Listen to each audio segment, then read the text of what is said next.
Hello, friends. I'm sitting next to a fountain. I really hope it's not too loud.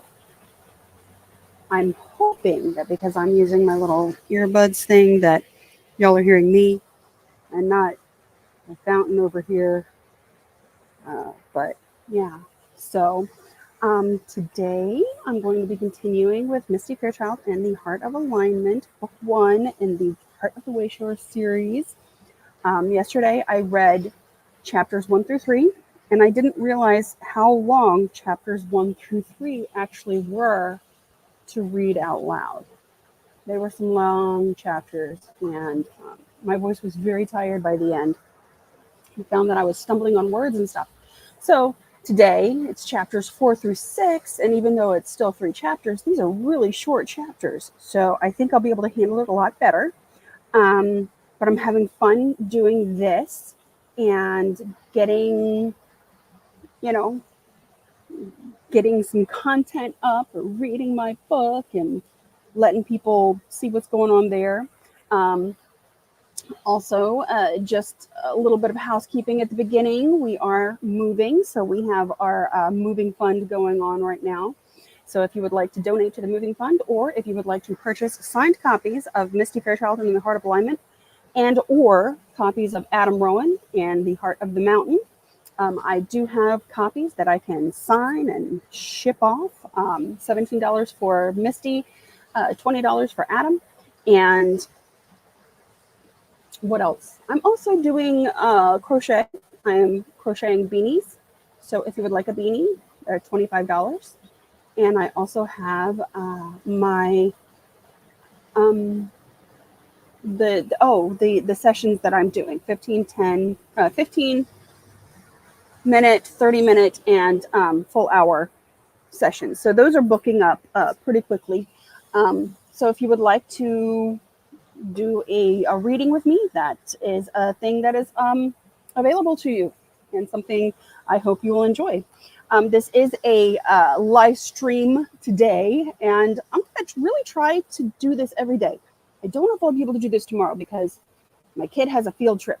We'll be at the zoo. So I don't think I'll be doing this tomorrow unless I get home early enough and I can do one. But I'm trying to like shoot for a consistent schedule of like 11:30 my time every day, read off a few chapters. But if you would like to comment along, please do. If you have questions about what's going on in the story, or what has happened in the story, or what you think is going to happen in the story, I'll try to set aside some time at the end to do like a little Q&A kind of thing, or even at the beginning. I don't know. Still playing this by ear. This is an evolving process. We are exploring this whole thing together, and we'll see what happens. Anything else? Anything else? Okay, so in yesterday's episode of Misty Fairchild and the Heart of Alignment, we met Misty and her sister Melody escaping from the bunker under Archuleta Mesa, um, and heading out on the road and discovering that they were being chased by the Brute Squad. Jason Campbell and the nefarious Lee twins, Damien and Adrian. We also met Adam and his little brother Dylan and their cousin Jeremy, who have now rendezvoused with the Fairchild sisters, and now they've got to decide what to do. Adam has been thrown for a loop by the fact that Jeremy knows more about what's going on than he does. So let's start with chapter 4.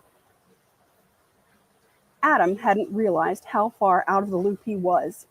Did his parents know that kids were being kidnapped and held underground? If so, what did they expect to do about it? More importantly, what did they expect him, his cousin, and his little brother to do about it? And how did this little jaunt south factor in? Adam lay in his bunk, his mind buzzing with these questions and more, until a stinging thwack hit his forehead. "Ow, what the frig?" he hollered. "Stop thinking so loud. Some of us are trying to sleep," came a muffled voice from the futon where Misty lay.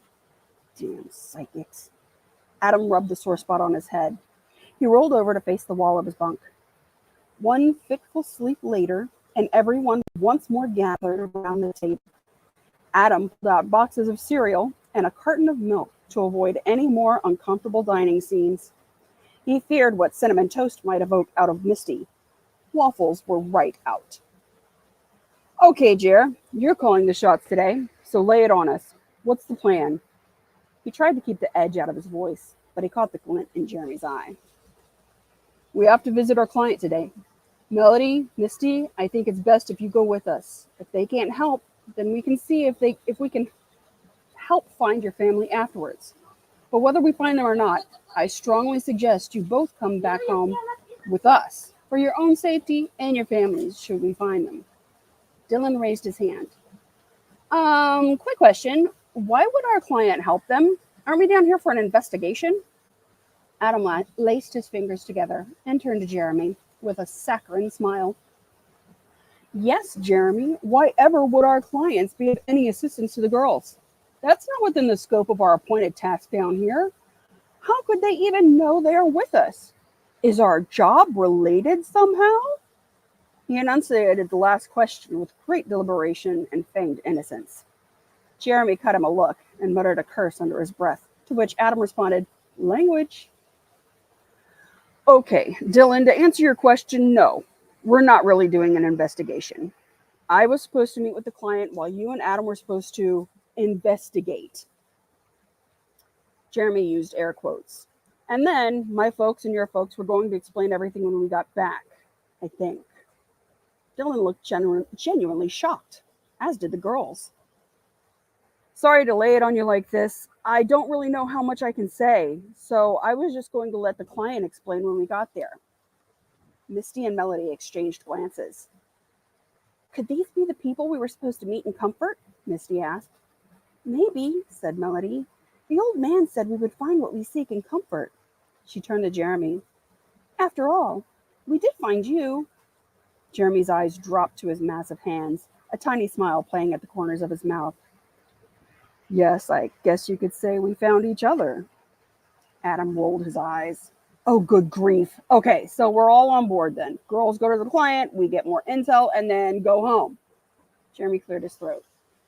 Yeah, that's the deal. I already texted that we would be over first thing this morning. Adam pushed away from the table. Then what are we waiting for? As they piled into the Galaxy, Adam grabbed Dylan by the shoulder and steered him towards the back seat. But I called shotgun. Executive veto. Get in the back. Adam gave him a nudge. Thankfully, Dylan didn't put up a fuss. Adam couldn't take another backseat car ride, wedged in with the girls. Misty made him uncomfortable with her two large gray eyes and the feeling that she could read his every thought. The cold waves of fear and disgust that poured off of Adam and washed over Misty were almost more than she could take. He hadn't looked at her all morning. She noticed he steered Dylan to the back seat so he wouldn't have to sit with them, or her. She didn't blame him for thinking she was a murderous freak of nature. She was a murderous freak of nature. She leaned her head against the window and watched the view slip by until they arrived. They pulled to a stop. She heard her name. She turned to Mel, who stared out the window. Misty! Melody! A short, plump woman with wavy, honey blonde hair ran at top speed from the front porch of a low ranch house towards the car. Misty! Melody! Girls! The woman shouted now, the words no longer in Misty's head. Pam? Mel whispered. She jerked the door open and leaped from the car towards the woman. A dim, far-off memory glimmered in Misty's mind. A curvy young woman with the same honey blonde hair, playing and laughing with her and Mel. Misty scrambled over Dylan and followed Mel out the driver's side back door. Pam! Misty shrieked. Pam! She ran as fast as she could across the expansive yard, tears streaming down her cheeks. The women met in a crush of hugs, tears, and kisses. Oh, my babies! Oh, how I've missed you! Pam said breathlessly. Let me look at you! Let me see you! She held the girls out at arm's length, drinking them in, before crushing them back to her body. Franklin! She hollered over her shoulder. It is him! We found him at last! I see that, baby. A tall, lanky man beamed from the front porch. He waved to the boys still in the car. Why don't y'all come on inside? Have some iced tea and sit a spell. Misty practically floated to the door, led by Pam, who had not stopped talking.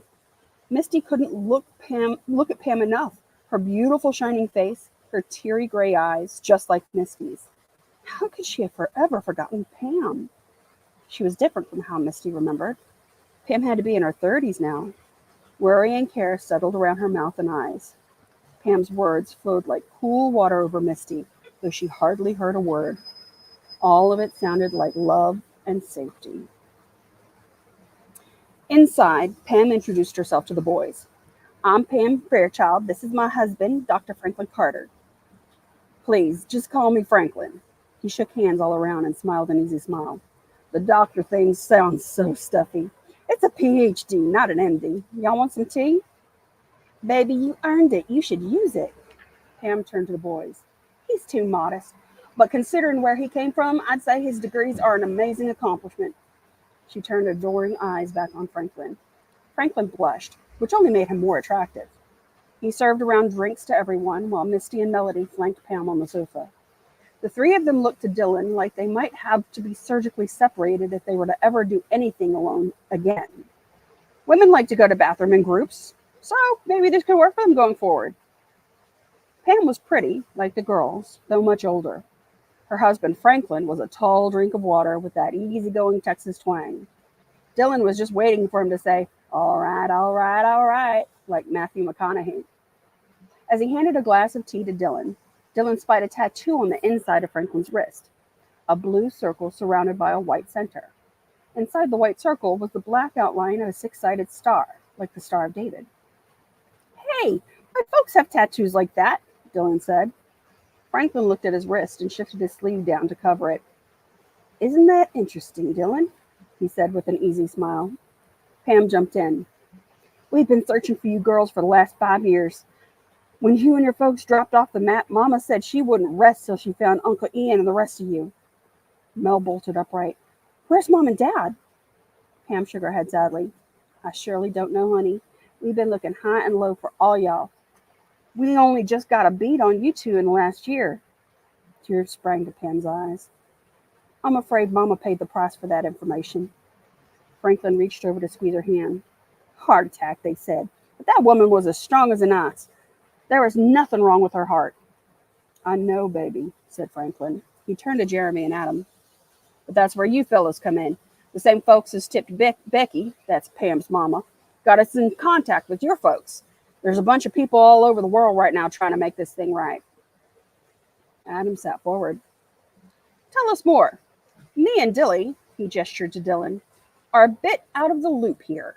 He cut a look at Jeremy. Dylan tried not to look as interested as he was, but he nearly fell off the chair in anticipation. Franklin gazed round the room at each of them in turn, his eyes boring into their own. Dylan felt shy and vulnerable under his scrutiny, as if Franklin could see his innermost thoughts and feelings. But Franklin gave him a kind smile. All right, all right, all right, floated into Dylan's mind. Instead of embarrassment, Dylan felt relief. He smiled back. Franklin looked to Pam. They're all right, baby. Go ahead. We're all in this together. All right, then. Pam nestled in, pulling the girls in closer, as if she could fit them both on her lap. Misty and Melody didn't seem to mind. They pulled their knees up and curled like kittens on either side of Pam. Their heads rested on each shoulder. About 3 years ago, Mama got a lead on some shenanigans going on over in New Mexico. Tales that put Area 51 to shame. The military had some kind of secret installation down there that was doing experiments. Word was they was collecting kids with abilities. We got a tip from someone who was all up in this business somehow. Anyway, someone had mentioned twins, and they knew we was looking for y'all. That's about the time I met Franklin. He'd lost his people, too. The group Pam's talking about got me out of the same facility when I was 15. It's not just twins they're experimenting on. It's anyone who they think they can use. It runs deep, figuratively and literally. They've got their fingers in every pot. It's not just our government. It's every country, every conglomerate. They're global. The facility itself is several miles deep, with floors and floors of cohorts of folks with special abilities, or folks they're experimenting on. This organization that's been working with your people, they have an inside man. I never even knew who it was. They never revealed themselves to me, but they work with the people of the town to try and smuggle kids out to reunite them with their families if they can. Yes, said Misty, that's how it was for us. I found a note under my pillow one day telling me and Mel to be ready. We got a message a couple of days later to hide in the laundry cart, and we were wheeled out. We never even saw anybody's face until the old man let us out at the bus station. Franklin nodded. It's probably safer for whoever it is to remain anonymous. If one of the kids gets recaptured, they can't even bring up a face in their mind. The townsfolk, well, I think they don't take kindly to the government doing nefarious deeds in their back porch. When y'all weren't on the bus when we expected you the other day, I about lost my mind, said Pam. We called your folks. She looked at Adam, Jeremy, and Dylan, and they said they'd send help. And here you are, and you have helped in the best way possible. Yeah, said Adam. About that, he gestured once more between himself and Dylan, are coming into this totally blind. Dylan and I knew nothing about psychics and kidnapped kids and government facilities. We thought we were here for a paranormal investigation. He pointed at Jeremy. You knew something, but there is no way we could have known that we were going to run into these girls or that she would blow up the diner we were in. Adam hooked a thumb towards Misty. Misty paled. She hid her face in her cousin's shoulder. Pam snapped her head between Misty and Melody. No one spoke, but an electrical buzz in the air created a metallic taste in Dylan's mouth. After a brief silence, Pam put her hands on the girls' heads and pulled them even closer. Oh, my babies, I'm so sorry. She kissed them each on the tops of their heads. Misty's body shuddered with sobs. She and Melody clasped hands, knuckles white. Franklin dragged his chair closer to the girls and laid a hand on Misty's back. Oh, darling, I'm so sorry for what you've been through. Nobody should have seen what y'all seen. And I'm sorry for your friend. He rubbed her back. Pammy, I think they need some rest. Pam nodded and nudged the girls to stand and follow her from the room. With the girls out, Chapter 5. With the girls out of the room, the air changed once more. The heightened electrical buzz dimmed some. A lump that had formed in Dylan's throat unawares lessened. Tears on his cheeks surprised him. He swiped them away before anyone else could notice. He ducked his head and glanced at Adam. His brother gazed at the floor, his face a mixture of guilt and chagrin. Adam cleared his throat. I didn't mean to. Franklin raised his hand to stop him. You didn't do anything wrong, Adam. You've experienced a trauma as well. It's not just the same as the prolonged chronic trauma that the girls have endured, but it's a trauma nonetheless. He scooched his chair across the room until he was in front of Adam. He held out his hands. Let me help you, son. Adam stared at Franklin for a moment, then turned to Jeremy. Jeremy gave him a solemn nod. He caught a quick look at Dylan. Dylan's heart pounded. He moved closer to Adam and Franklin. Franklin smiled at Dylan and extended one of his hands towards him. Dylan clasped it without hesitation. His grasp was warm and strong and assuring. A glow sparked inside Dylan's belly. Jeremy moved closer and grabbed Franklin's other hand. Franklin smiled and squeezed Jeremy's hand. All three looked at Adam now. Jeremy reached out his right hand for him to take. Adam breathed an uneasy laugh. What, are we going to pray or something? Franklin's eyes sparkled. Or something. Adam snatched Jeremy's and Dylan's hands. All right already, let's do this. Dylan resisted the urge to disengage from Adam's sweaty grasp and wipe his palm on his jeans. Franklin closed his eyes and inhaled deeply. Dylan did the same. Franklin exhaled a long, controlled breath, and the boys followed suit. After a few of these deep breaths, Franklin spoke softly. When something bad or an unexpected negative event occurs, our brains and bodies react immediately to keep us safe. When we were running on the savannah and a lion jumped out of nowhere, we had to act quickly to keep from getting eaten. We had to run away right quick, hide in place, or we had to fight for our lives. When animals encounter danger in the wild, they know they better fight, fly, or freeze. But they live in the moment. Once that danger is past, they go on with their lives without another thought to the lion. We human beings are too smart for that, unfortunately. We don't live in the moment. We hold on to the past. We imagine a future where the past repeats itself. Deep breath. The boys inhaled deeply, then exhaled, following Franklin's lead. A tingling, stimulating sensation spread through Dylan's fingers. Franklin continued, "Our nervous system is really smart. It wants to deal with and resolve the trauma in our bodies. But we tend to outthink it. And so the nervous system stores it in our bodies for another day to deal with later. So we get triggered the next time something reminds us of our past trauma. And our nervous system says, all right, let's deal with this. But instead, we stuff it back down so it can rise again and again and again. Feel your feet on the floor, butt in the chair. Deep breath." Dylan noticed how the hardwood felt under his sneakers, the sensation of gravity in his body, where his seat connected with the chair, and the sensation of weight in his limbs. The thing we fail to realize is that the past doesn't exist, nor does the future. There is only now. As Franklin said now, Dylan felt a tug behind his belly button that pulled him into a space of emptiness. He found himself in a room void of all but himself. The sensation of holding Franklin's and Adam's hands melted from his awareness.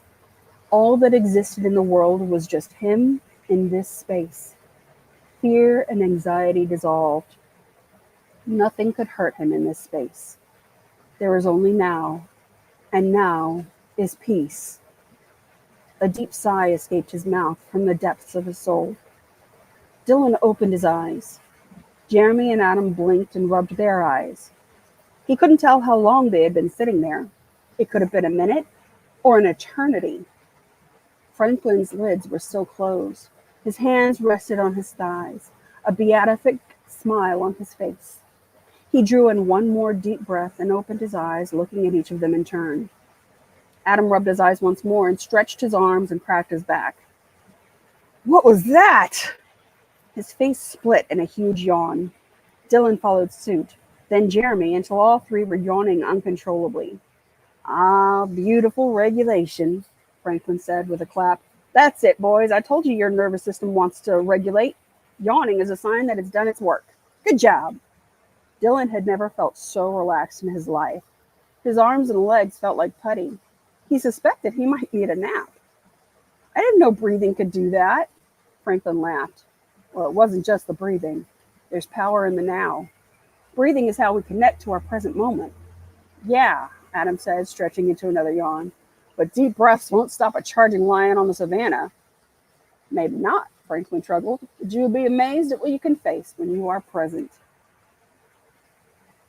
Chapter 6. 5 years ago. The tall woman clapped elegant hands for attention. The dozen or so children crowded into the dingy room, looking to her with fearful solemnity. The woman smiled. Her wide mouth revealed astonishingly white teeth against blood-red lips. Her lipstick matched the polish on her long, pointy nails, silky red dress, and stiletto heels. Her dark hair twisted in an updo held in place with red and black sticks. She appeared to have been sculpted from the finest marble, from her perfect legs for miles to the on-point flick of her eyeliner. "All right, newbies, welcome to the Institute. I am Trissa. You are all here because each of you is very special. We are so honored to have you." Jason gagged on her sugary sweet tone. Trying to read her aura was like looking at a blank wall. She felt as unreal as a plastic plant. "This is your cohort. You will train, eat, sleep, and breathe together going forward. This is your family now. If you have questions or concerns, they will all go through me. Today, I am going to show you around your new home."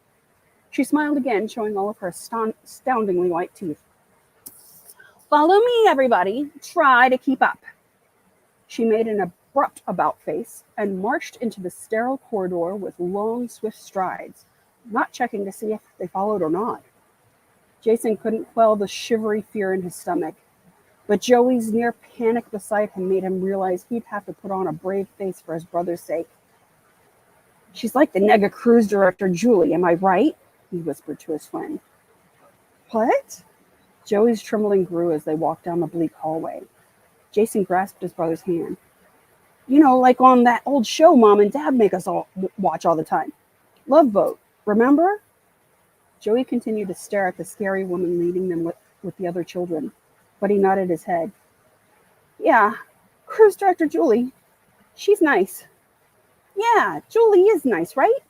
I wish we were on the Love Boat now. We can pretend this is the Love Boat. Look, there's Isaac the bartender. They passed a large black man in the hallway, pushing a cart loaded with cleaning supplies and a trash can. He had an afro and goatee with earbuds in his ears. He stopped and watched the children pass by with a strained grimace on his face. He caught Jason and Joey looking at him, and his face transformed into a cheery smile. Hey, little dudes, keep rocking. He gave them a rock salute, then returned to pushing the cart down the hall. See? Isaac, right? Yeah, said Joey. His face relaxed, and he looked at Jason instead of staring at the dragon lady. The knot in Jason's stomach loosened a bit at seeing some of the terror abate in his brother. Despite being identical twins, Jason had always felt like the big brother.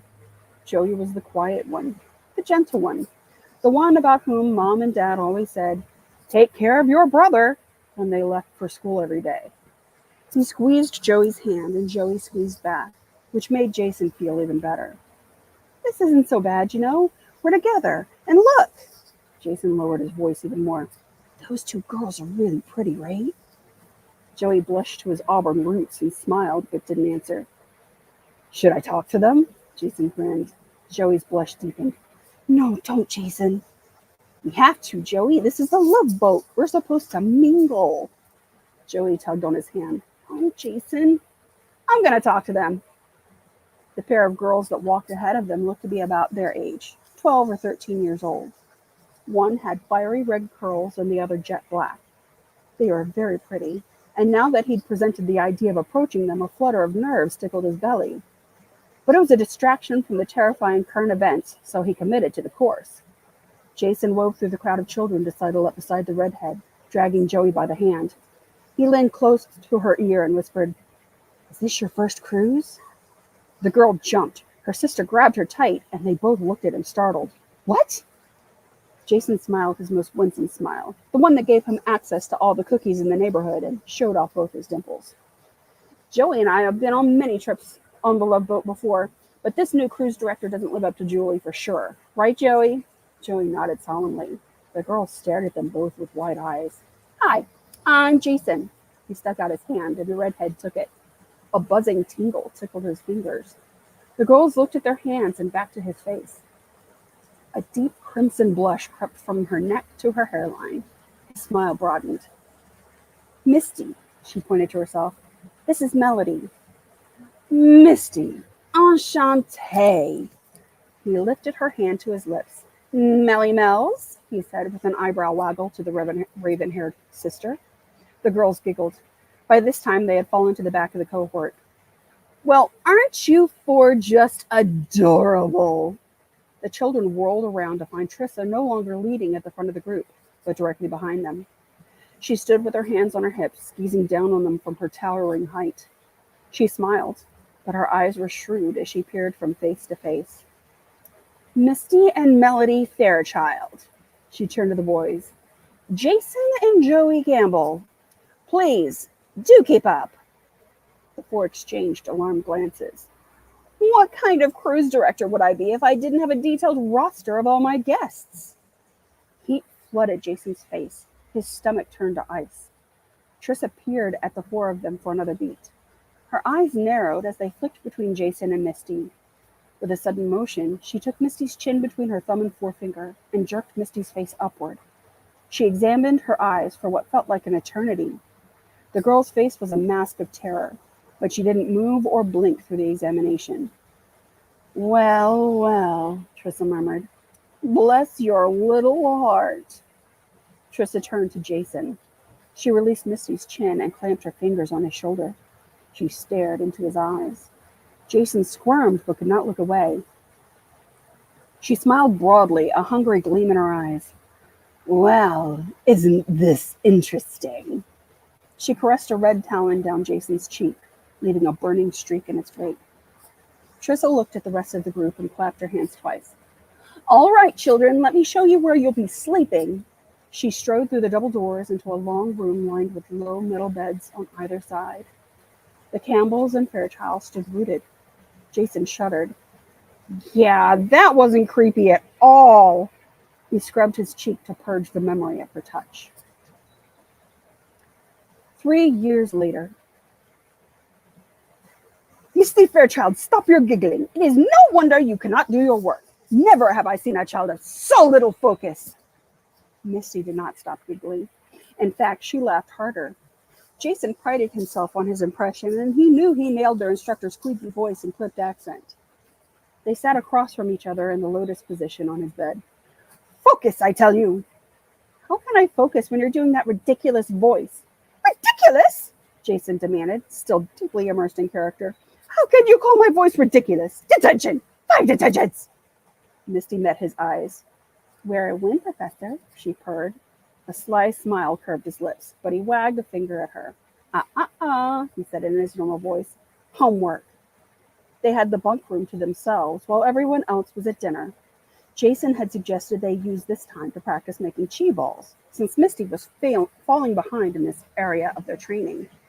It was considered a foundational piece to the rest of their abilities. Misty was good, scary good in fact, at virtually everything else they threw at the kids. But in the 3 years they'd spent underground, this one skill seemed to elude her.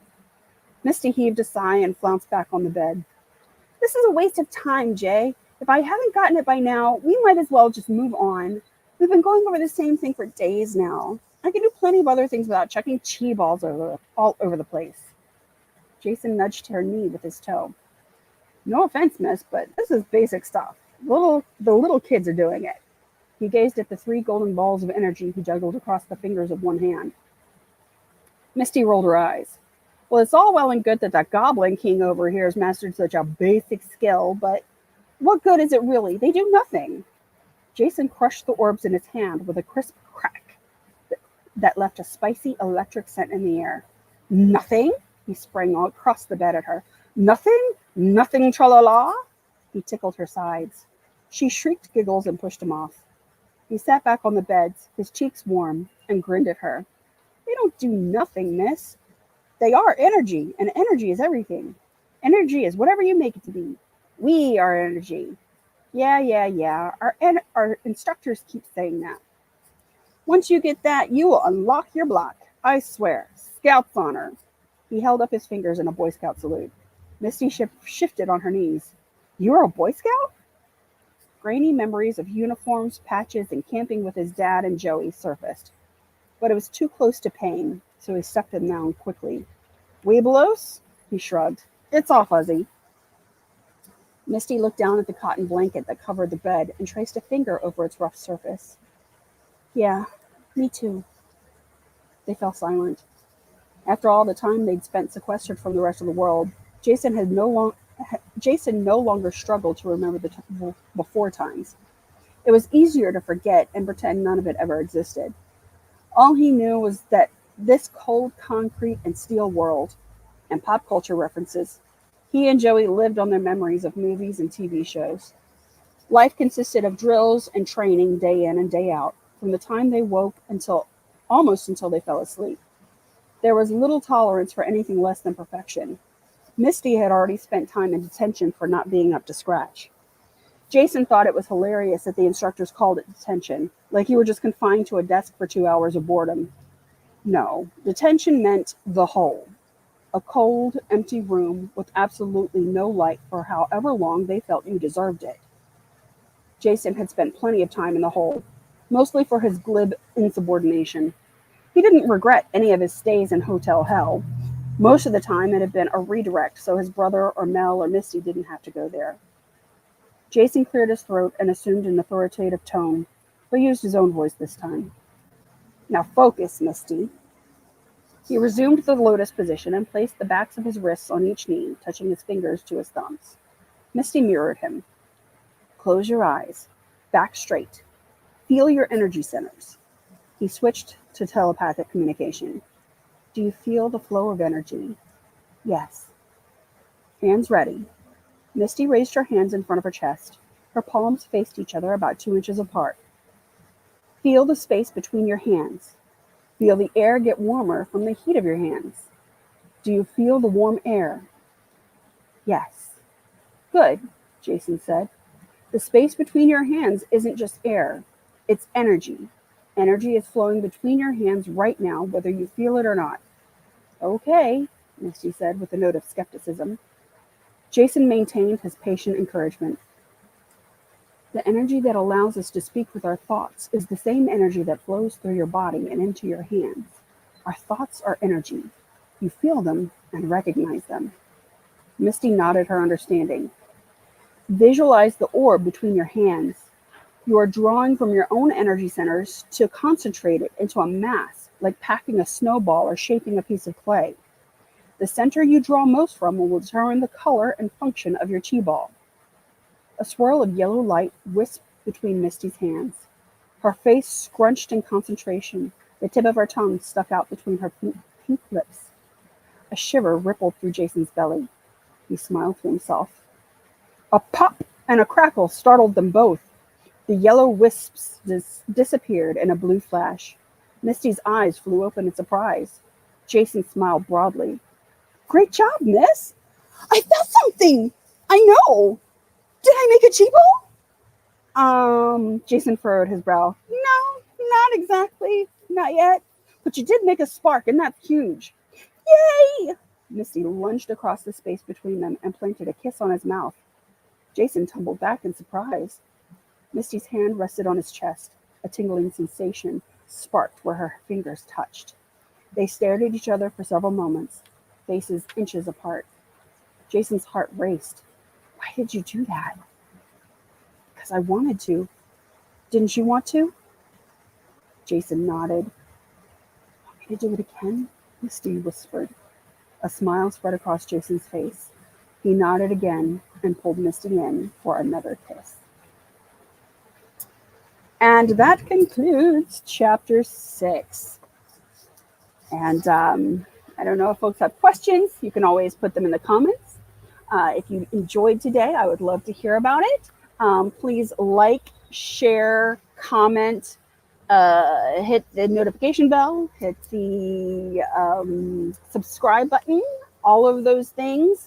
And once again, if you would like a signed copy of Misty and or Adam Rowan in the Heart of the Mountain, please send me a message me, comment, however, get in touch with me and let me know, and I will set that up. Send you a signed copy. If you would like a beanie, again, message me, let me know. And if you would like to contribute to our moving fund, it's Cash App, $ Michael Don Brooks, or Venmo @ Michael Don Brooks. And thank you. Have a wonderful day, and I hope you enjoy this story. Bye-bye.